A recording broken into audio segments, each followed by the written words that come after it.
नमस्कार दोस्तों, कैसे हैं आप सब। स्वागत है आप सभी का आपके अपने YouTube चैनल पर।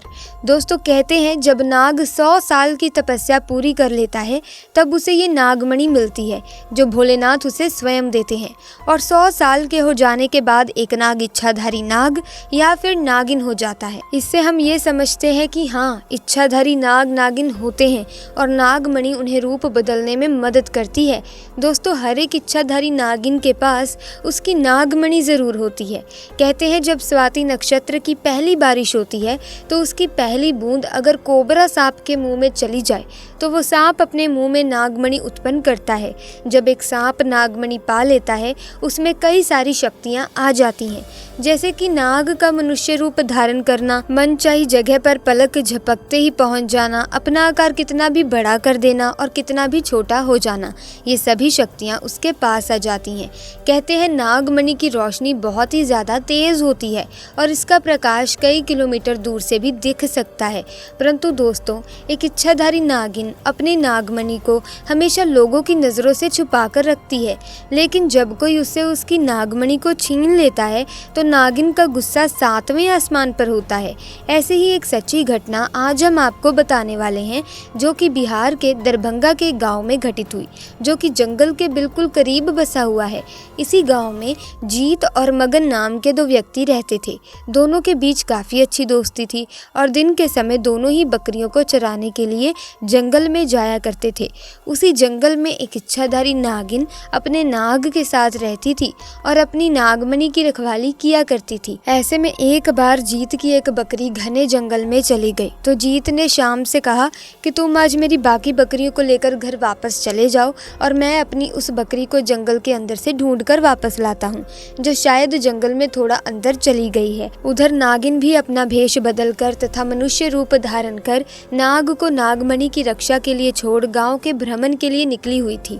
जब जीत अपनी बकरी को ढूंढते हुए उस जंगल में पहुंचा तो पेड़ के नीचे बने बिल में से उसे तेज रोशनी आती हुई दिखाई दी। उसे लगा कि कोई कीमती हीरा या फिर आभूषण उसके नीचे छुपा हुआ है, तो उसने उसी पेड़ की टहनी को तोड़ा और एक बड़ा सा डंडा बना लिया और उस बिल को जोर जोर से मारकर तोड़ने लगा। उस बिल को तोड़ते समय जीत बहुत तेजी से डंडे से वार कर रहा था, जिसमें से 2 चोट नाग के बिल के अंदर मौजूद नाग पर लग गई और नाग ने उसी समय अपना दम तोड़ दिया। जब जीत ने मरे हुए नाग को देखा और उसके पास तेज चमकती हुई मणि को देखा तो वो समझ गया कि वो चमकती हुई चीज और कुछ नहीं बल्कि एक नागमणि है। उसने पहले नाग को डंडे से हिलाया और ये सुनिश्चित किया कि नाग मर गया है या फिर जिंदा है। फिर उसने जब इस बात को पक्का कर लिया कि नाग मर गया है तो उसने अपनी जेब से रुमाल निकालकर उसके अंदर उस नागमणि को रख लिया और भागता हुआ तेजी से घर को निकल गया और ये भी भूल गया कि वो जंगल में अपनी बकरी को ढूंढने आया था और वो बकरी अभी भी जंगल में ही रह गई है। इधर जब नागिन अपने बिल की तरफ लौटी तो जैसे ही उसने नागमणि गायब पाई और अपने नाग को मरा हुआ देखा तो वो गुस्से से आग बबूला हो गई। उसने अपनी शक्ति से नाग की आंखों में ये देख लिया कि उसके नाग का कातिल कौन है। दोस्तों, जीत ने अब यहाँ पर एक बहुत बड़ी गलती कर दी थी। उसने नाग के मरे हुए शरीर को वहीं जंगल में ही ऐसे ही छोड़ दिया। अगर वो नाग के शरीर को उसी समय जला देता तो शायद नागिन को उसके बारे में पता ही नहीं चलता। उधर जीत बहुत खुश था क्योंकि उसे दुनिया की सबसे शक्तिशाली चीज मिल चुकी थी, यानी नागमणि मिल चुकी थी।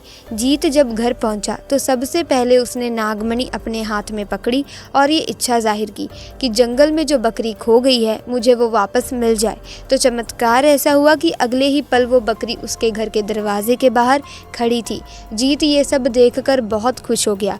उसने नागमणि की सहायता से अपने घर को ही बदल दिया और अब गांव का सबसे अमीर इंसान बन चुका था, और वो भी केवल और केवल नागमणि की मदद से।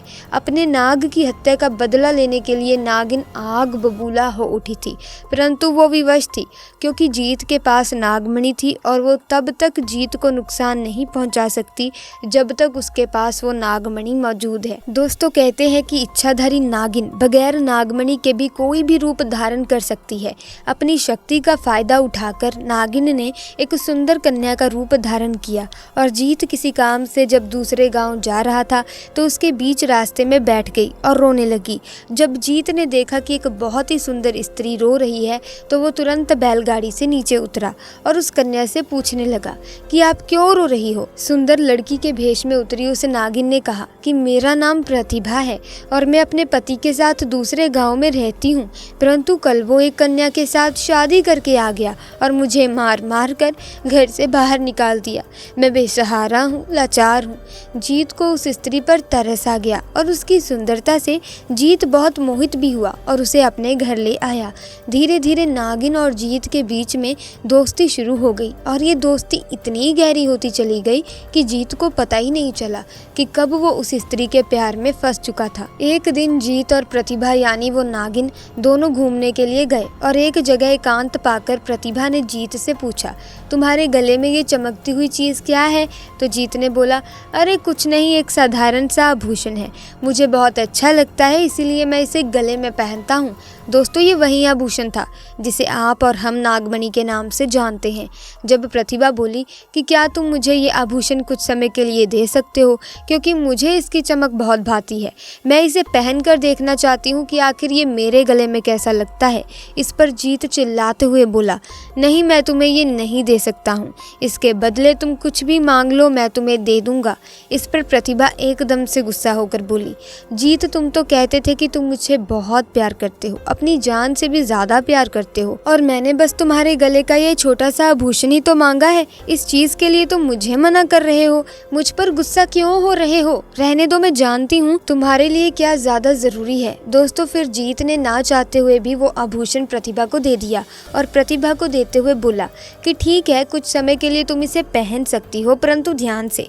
प्रतिभा के हाथ में जैसे ही वो नागमणि आई, प्रतिभा का रूप एकदम से बदलने लगा।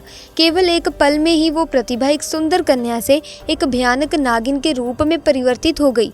उसका चेहरा बिल्कुल नाग सा हो गया और उसने कई बार जीत को डसा और डस डस कर उसे मार दिया। नागिन का इंतकाम पूरा हो चुका था, उसने अपने नाग का बदला ले लिया था। दोस्तों, तब से ये नागिन इस गांव में अपने नाग के लिए 500 साल से आज भी जिंदा है। इसके बाद से वहाँ कुछ ऐसी घटनाएं सुनने में आई हैं जिसे सुनकर हर कोई हैरान है। वहाँ के स्थानीय लोगों का कहना है कि उन्होंने एक नागिन को महादेव की पूजा करते देखा है और इसके बाद अचानक वो नागिन कहाँ गायब हो जाती है, किसी को नहीं मालूम।